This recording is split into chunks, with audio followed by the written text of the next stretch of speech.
Welcome to This Explainer. Today, we're unpacking a deeply mysterious, honestly beautiful capstone to a truly remarkable life. We're looking at what exactly happened to the Blessed Virgin Mary at the very end of her earthly journey. It's a topic that's been shrouded in ancient wonder for centuries. Did she experience a typical human death? Was she resurrected immediately? Did she just kind of pass from this world straight into heavenly glory? Well, rather than just being a historical footnote, the Catholic Church teaches that she was taken into heaven, body and soul. And as you'll see, that teaching carries some huge, profound implications about the human condition itself. So we're going to explore the specific reasons behind this dogma, unpacking the history, the theology, and what it all ultimately means. Okay, let's dive into our roadmap for today. We'll be answering 5 key questions. What is the Assumption? Did Mary actually die? What are the roots of this dogma? Why does the physical body matter?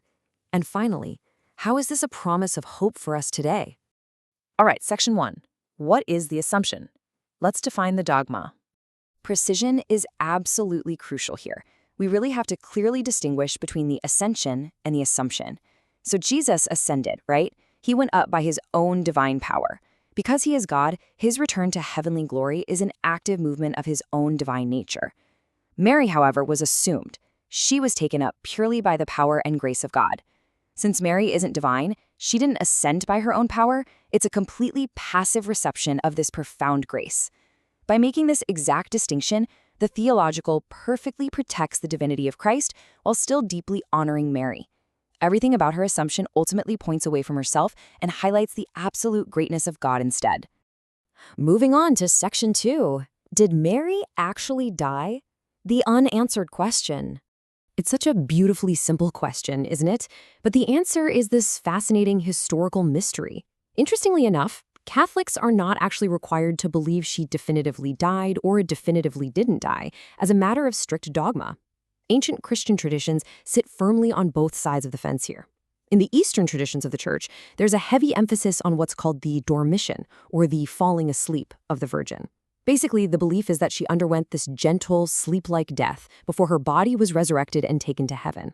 Meanwhile, in the West, theologians have literally debated for centuries whether she experienced death to fully share in her son's human experience, or if she was spared death entirely because she was preserved from original sin. So it remains one of history's great theological open questions.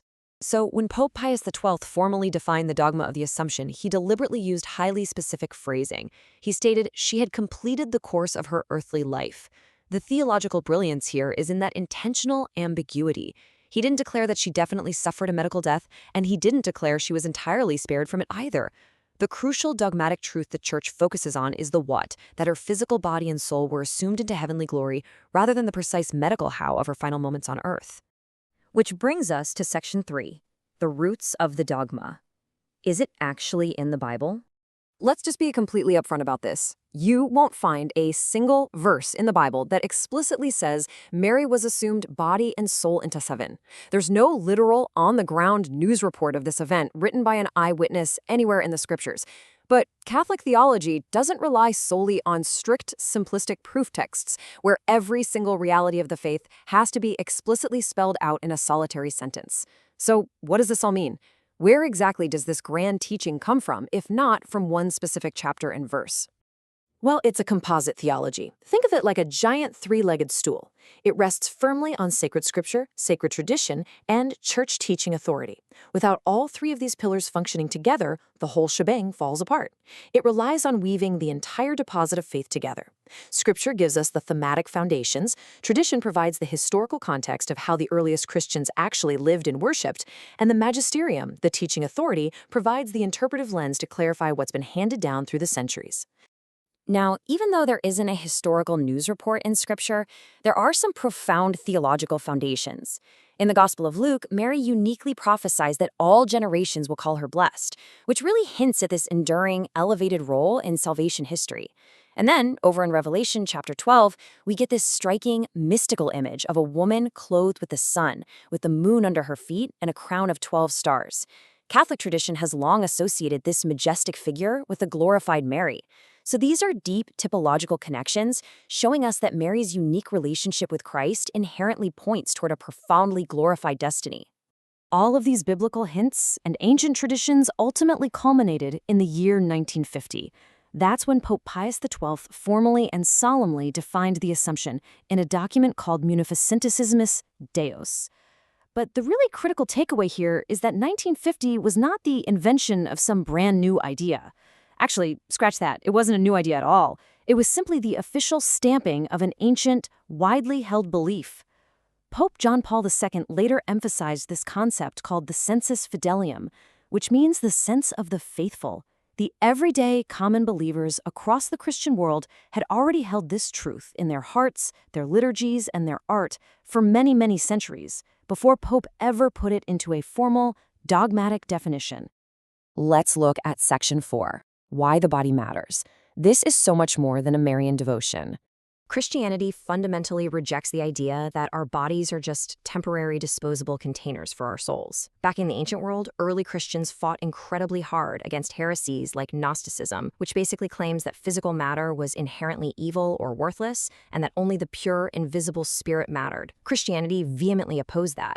God created physical matter. He called it good, and he fully intends to save the whole human person. At the end of the day, the faith is a religion of the resurrection of the body. And that was perfectly demonstrated when Jesus rose from the dead physically, with actual scars you could touch, rather than just appearing as some kind of ghost or spirit. Pope Francis really hits the nail on the head here. He reminds us that Mary's Assumption confirms the Christian hope that God intends to save the whole person, body and soul. Mary's glorified body isn't just an insignificant detail or some random privilege granted to one lucky person. Instead, it acts as a very real preview of what God intends ultimately for all of creation. It massively elevates the dignity of human flesh. What happens to Mary is a direct pointer toward the future destiny of the entire human family. Finally, Section 5, A Promise of Hope, and what this actually means for us today. The Assumption speaks directly to the absolute most difficult, raw parts of the human experience. When you face illness, when you're watching your own body age and weaken, when you grapple with the profound grief of losing loved ones, or when you are just paralyzed by the fear of death, this teaching serves as a powerful anchor. It's a comforting, resounding reminder that the grave simply does not have the final word. Our human bodies matter deeply to God, and the physical breakdown we all experience in this life is absolutely not the permanent end of our story. You see, we don't just look toward heaven and say, well, good for Mary, she made it. No, we look up and realize that because Christ conquered death, there is a very real path forward for us too. Mary is essentially the first fruits of Christ's redemption.